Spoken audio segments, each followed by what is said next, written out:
একলা ঘর আমার দেশে সকলকে স্বাগত জানিয়ে আজকে আমি আমার ব্লগ শুরু করছি।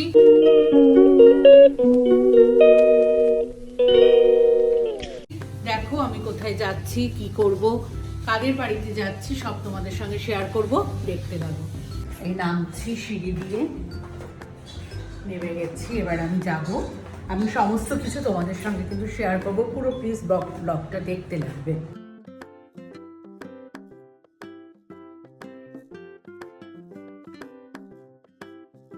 বাকিটা মৌসুমী গেস্ট হাউসে গিয়ে দেখানো হবে। এই যে নন্দিনী, এই যে রিঙ্কু, এই যে মৌসুমী।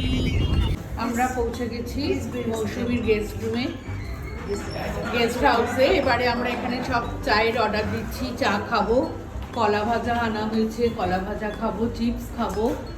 রাত দুপুরে আমরা খাবার অর্ডার দিতে এসেছি, রুমালি রুটি আর লাচ্ছা পরোটা। দেখো এটা একটা অন্যরকম আনন্দ যে খাবার অর্ডার দিয়ে নিয়ে গিয়ে ওখানে খাওয়া। আজকে কোনো রান্নাবান্নার ব্যাপার নেই, এটা একটা ভারী মজা আর কি। চলো যখন খাবো তোমাদের সঙ্গে অবশ্যই শেয়ার করব। নন্দিনী বসে গেছে, আমাদের ফার্স্ট খাবার স্টার্ট হলো চা, নিমকি, কলা ভাজা, চিপস দিয়ে। কলা ভাজা চিপস কই? এরকম সত্যি মানে এই বন্ধু গ্রুপটা যে আমাদের কি মজার, মানে কি ভালো লাগার একটা জায়গা, সে কাউকে বোঝাতে পারবো না। সবসময় আমাকে 1 ঘন্টা বসিয়ে রাখে, এটার একটা আলাদা আনন্দ।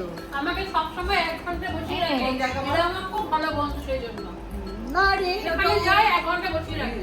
ও ভালোবাসে একটু একা একা মানে কাটাতে, এই জন্য ওকে আমরা একটু কিছুক্ষণ একা ওখানে মার্কেটিংও করেছে, একা একা কানের দুল পেয়েছে। সেকেন্ড খাবার হচ্ছে ফিশ ফ্রাই। দেখো সবার প্লেটে ফিশ ফ্রাই চলে এসেছে। কেমন খেতে রে ফিশ ফ্রাই গুলো? ভালো। মৌসুমী খুব মন দিয়ে খাচ্ছে, নন্দিনীও মন দিয়ে খাচ্ছে, সবাই। মুক্তা তো কোনো দিকে তাকাচ্ছেই না, ইন্দিরা পুরো প্লেটের দিকে।